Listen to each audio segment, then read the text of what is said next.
What's up, friends? It's Mamadeadhead, and I'm back with another reaction to The Walking Dead. I am so excited about this episode, just because I know Commonwealth is in it. So, as you can see, my setup is just a tiny bit different, and it is because Paula, who plays Princess, went to Lexington Con in Kentucky. Now, unfortunately, because of a variety of reasons that I won't get into here, I could not go to this. It was announced pretty late into the week of the con, so it just wasn't feasible for me to go. However, there were a few amazing people that made some dreams happen for me, so I just have to tell you about them really quick. One, Michael Sipes. His brother is Greg Sipes, who plays Beast Boy and a variety of other things. Michael is in our community, and he is amazing, wonderful human being. He actually went and talked to her and got her autograph from me, and I have not yet received that, but when I do, I promise to show it off, as well as an autograph from Greg, too, and I can't wait to get them. I can't wait to show Athena. It's going to be awesome. I might do a little unboxing because I think Athena's face would be super cute whenever she actually sees what it is, because she loves Beast Boy. Okay, so these two are some of my most prized comics just in general, even before I got her signature on them. But my comic shop owner and his fiance went as well, and I did not know they were going. He sent me a photo saying that he signed up to get autographs. He was like, "Give me your books, I'm going. I can't wait," because he knows how much I love Princess, and brought back these for me. So this book I ordered from Infinity and Beyond. I actually opened on my channel. It has the remark from Charlie Adler and his signature. And now it has a really sweet note and signature from Princess herself. That is just the most precious thing in the entire world. And then this one, I'm not sure I've ever talked about this on my channel, but back when these comics were being released, every single month, Skybound would put up a question. You answer it. If they like it, they will send you a free signed copy of the book. So it just so happens that I won one of those, and it was 188 Falling Into Place, which is a Princess book. That's her back there, the little cute little pink blob. This is Robert Kirkman's signature, and this is Paula's. My heart. I can't believe that I own these things. These are going to be here because Princess is in this episode, and I'm so excited. So, this is Season 11, Episode 5, and it is called Out of the Ashes. It says, Aaron, Carol, Lydia, and Jerry go to Hilltop Ruins for blacksmith tools and nearby game. Eugene's group goes through orientation at Commonwealth. Maggie and Negan trudge through the woods. Judith and the kids clash with teenagers. I'm so excited. Let's go ahead and get this reaction started before I just jump through my skin. It looks like it's going to be fantastic. Oh, wolves? A wolf? Is he having a PTSD moment? Oh, baby. I'm literally going to sob. Stop. Oh my god. Don't ever do that to my heart again. This man. I was like, wait, why is everybody sleeping in a few houses, but all of the damage, I'm assuming. You have your whistle? Okay. Stop! My daughter is this age. Oh my fucking god, you better stop. Somebody stop Aaron from getting bit, for fuck's sake! Thank you, Jerry.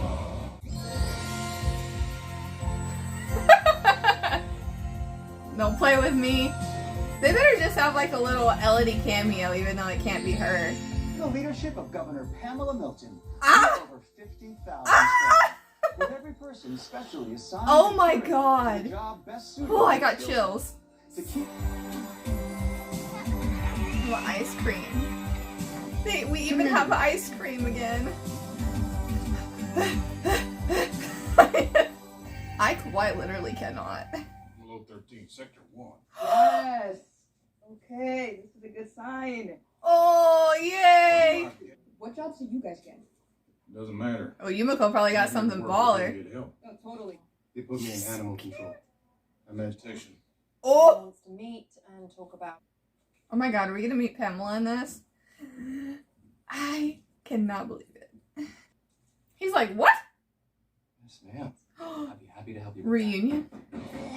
No! Wait, go back to college. Let's go back to college. Stay alive. It'll be in spite of you, not because of you.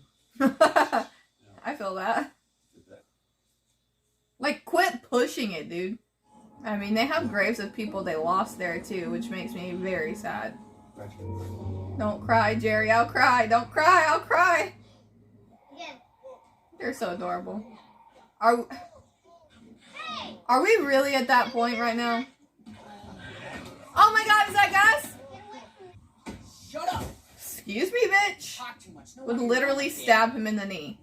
I'm sorry, what, bitch? Shut Do it! How actually dare you, bitch? Say it again. Don't cry. Don't cry. I'm fine. We're fine. Just like randomly thinking, animal control, like, do they have an animal problem in the apocalypse? Like, what could that possibly mean? Do they have pets?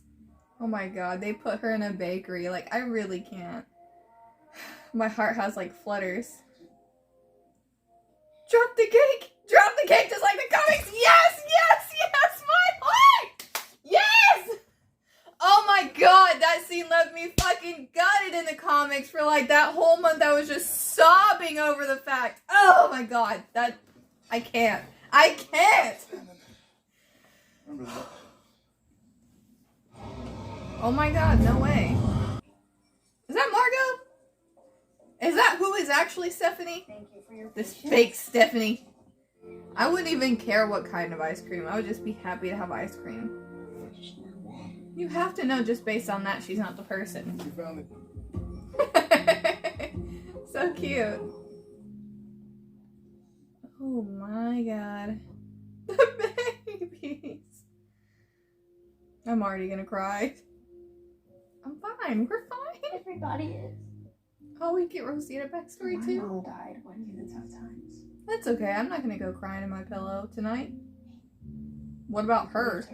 What about literally I Lydia? know he's like. What makes you so... It's so brutal because, like, they can really be, like, some of the worst people ever. It's so hard. I mean, like, they've been picked clean, so it could have been Whisperers. What else you lied about? That doesn't mean that they're bad people, though. It really doesn't mean that they're bad people. They could be. I'm so conflicted. No. God damn it. My turn. Oh. Oh. Okay. Margot was the voice on the radio, so I don't know how much I trust that that's Stephanie. I really do think that the other chick is Stephanie. I don't know. I feel like this is set up. I don't trust it. Damn, he's been lucky. You just Girl, what are you planning? clearly got a gym in this joint. Your chiseling is perfect. Woo! It's inside. I Look at his eyes. want Princess. Oh, Something else? yeah. You have really I can't.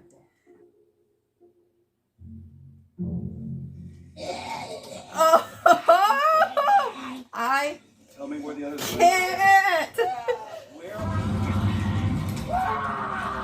Well. Safe. You of all people should understand that. Oh, that's goddamn right. I can read that. But you still can't just apologize is what gets me. You don't.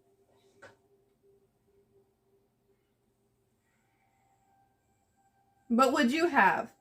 I just don't feel like this is a conversation that should have been had between those two. Maybe Jerry and him, but no, not those two. I'm sorry.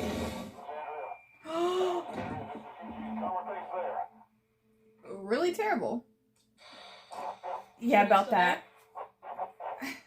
Such a bad feeling. Where are you? No, my baby's arrested too. No. No. Eugene, why? You had to have known, like, the way that she was talking, dude. Come on, Gabriel. Come through those doors. God, you made it. Yes, baby. That's exactly what I wanted. Where's that Elijah? Yeah!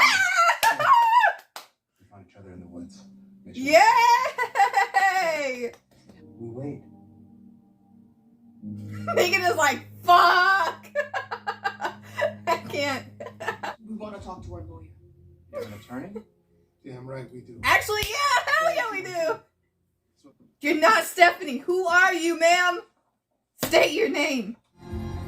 Oh, oh my god, I need a Commonwealth episode so bad. Like, just Commonwealth, please. The girl who came out of the cave where Alpha kept the hoard. Connie! She was all alone. Connie! She looked hurt. Oh, so this sneak peek must be Connie. Yes. Okay, Connie, come on, come on, come on. Yes! Woo! Some things are not right. Whoa! Oh my god, that looks so good! I'm so excited. Hi friends. I'm sorry. It has to be pictures again. So fortunately, I have discovered the issue. So 11:06 will be me in person for the discussion. My camera and my gallery just needed some updating and it was capping me off at a certain amount of minutes. So unfortunately, when I was filming, I filmed with my phone, so I couldn't see that it was stopping at a certain point.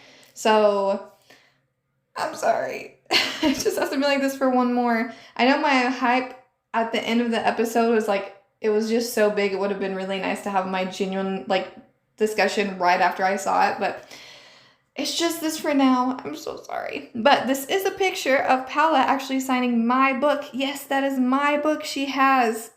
She's signing with her cute little pink paint pen.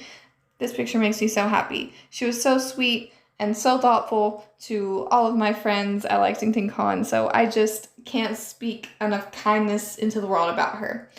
But let's get on to the episode. So I know that I didn't put a lot of Maggie and Negan in this, and it's solely just because I can only put, you know, so many minutes in a reaction, and so many scenes and so many seconds of the scene. It's very complicated. Reacting to season 11 of The Walking Dead has become extremely complicated for a variety of reasons, but I'm still doing my best. I'm so sorry. So, yes, Negan and Maggie kind of were on the back burner because there was so much incredible content from Commonwealth. I feel like most of my reaction is Commonwealth, rightfully so. I'm so excited about it.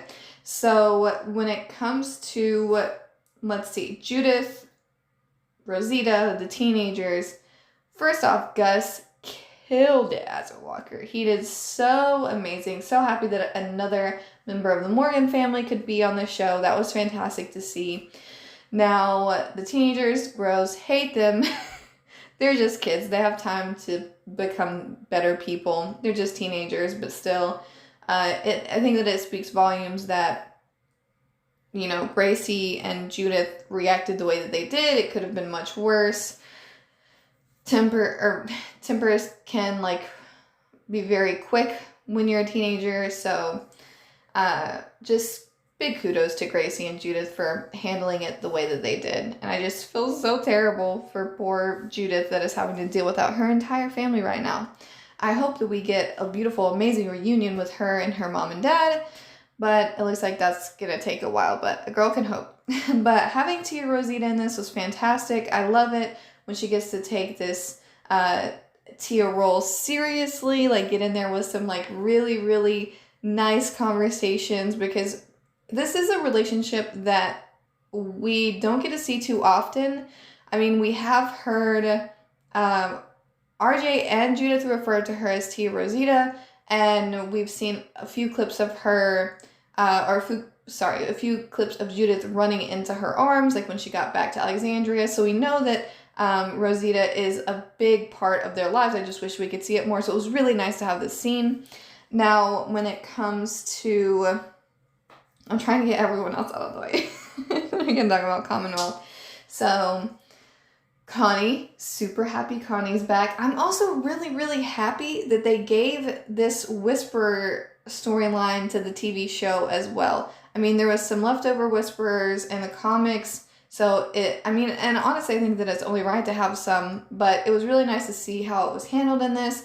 There is a lot to be said about that, but I'm going to try and keep it as brief as possible, since this isn't a normal discussion for you guys. I feel so bad for Aaron. Everyone is going through a lot. Alexandria has been his home before we ever even saw Alexandria, and like, you know, him, like, he's not jumping ship yet. He's still, in my opinion, like the captain of Alexandria, because like this really has been his home. It's nice to see him in a leadership role. It's so sad to see him break down because he's such a solid, amazing, underrated character. Now, when it comes to the Whisperers, the one thing that I've struggled with over the past couple days, having seen the episode and watched it again and again because I really liked it, I'm just struggling with how everyone was really going in on the Whisperers that were left over, and I totally get that, because they did destroy like so many people's lives in one way or another, whether it's like with death or death of loved ones or ripping people's houses away from them, like Jerry said, like they were in Alexandria and they burned our homes. I get that. But there are people that are in every single villainous group that aren't villains. They're just like stuck. This is the group they found. They're trying their best. And it genuinely seems like that's what these people were trying to do. They still had masks. I mean, heck yeah. If I had fell into that lifestyle, now I didn't know what to do, and I was like starving for food, I would still do that. I think that it's genuinely a smart thing to do. It's gross, but it's really smart to keep that like survival tactic. I think it's just a nice one to have because it can keep you safe. It probably very much triggered every single person to see that, but I can definitely understand where that group of Whisperers are coming from.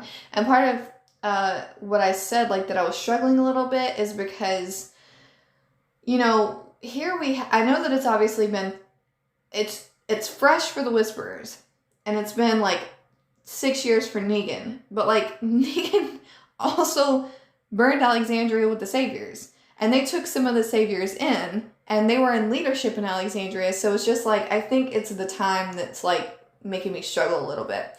And then when it came to Carol, I just kind of wish that conversation hadn't came from her, and it's not because like I don't understand what she did, because I'm a mom, and I do get it. It's just that she seemed apologetic, like she took some accountability, like, you know, bad shit happened because of what I did, and now I have to carry that. But she won't exactly say it to other people, and I don't know, that part just bothers me. And even that aside, like take that out of the, you know, equation totally. She burned a group of Saviors alive over her wedding ring. Like, I just don't think that she was the person to talk to Aaron about that.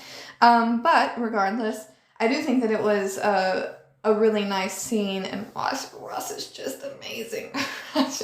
It hurts my heart what Aaron is going through, but Ross is just absolutely phenomenal. Trying to think if there's anything else. Oh yeah, I'm just now looking at my screen again. This is in front of my comic store, and I thought this picture looked lovely, so I wanted to add it as well. So, is there anything else I should talk about? I'm so excited for Connie, by the way. Really excited that they name dropped her. I can't wait to watch 1106. I can't wait for her to be back. It's going to be awesome.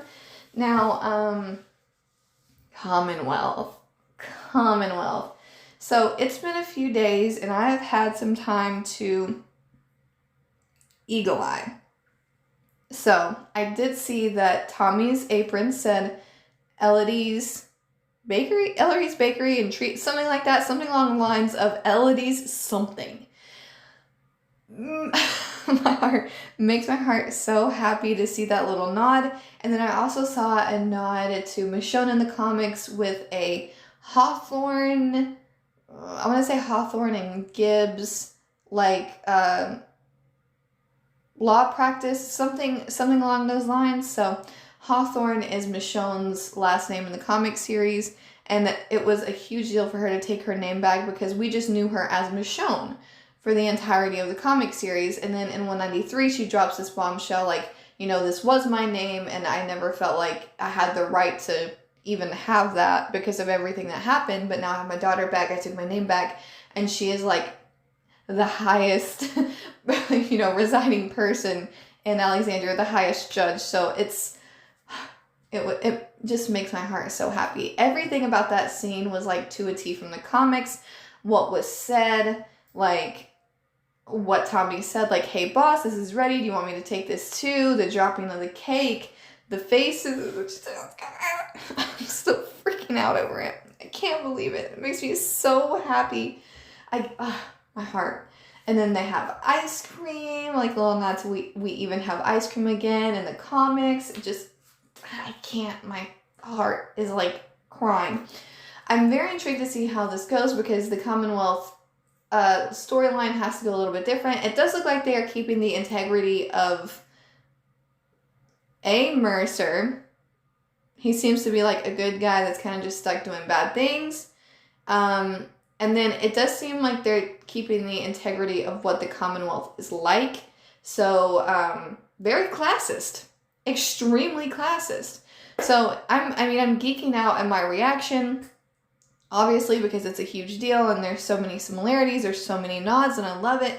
But at the same time, they're so classist. Like, we have Eugene, Princess, and Ezekiel getting very, like, basic jobs via what they did before the apocalypse. And they're like, if you have any gripes, too bad, so sad. You need to go talk to somebody else. And they have to wait weeks to talk to somebody.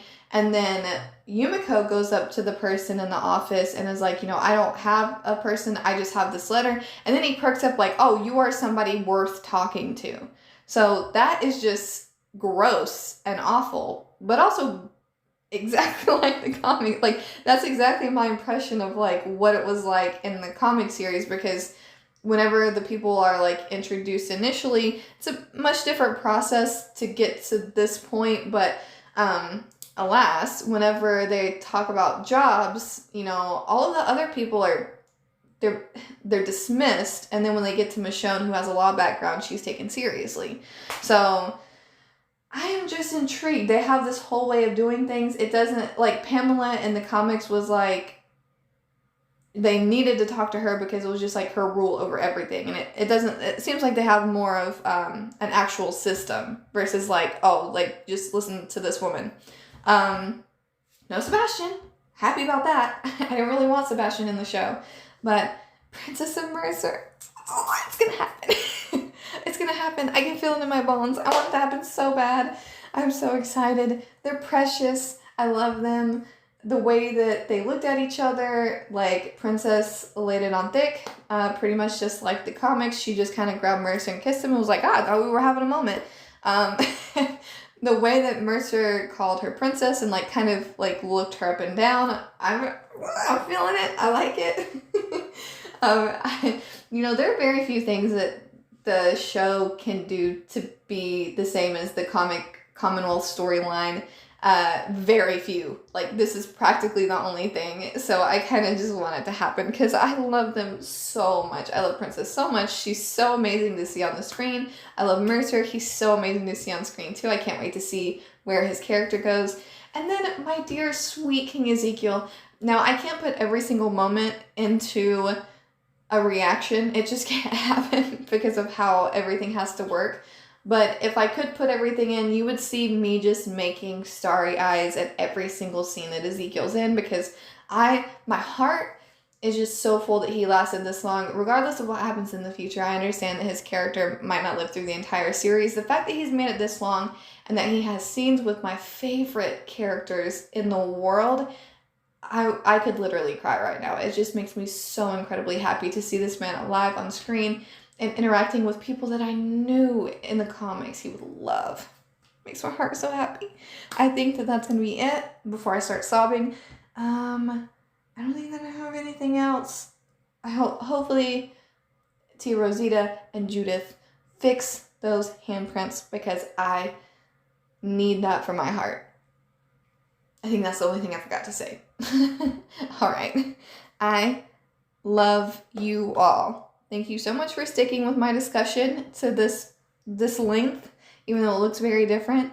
I love you very much, and I can't wait for 11:06. I promise I will do my absolute best. My camera quality might be a little different. I'm going to flip my phone around and everything just to make sure that my reaction and discussion aren't cut off at any point. But I love you guys so much, and like I always say, think positive thoughts and some positive vibes.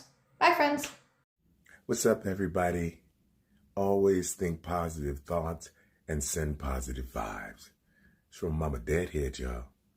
And always remember, I know what's happening and I know what's going on. And please, always nurture your inner spirit. Peace.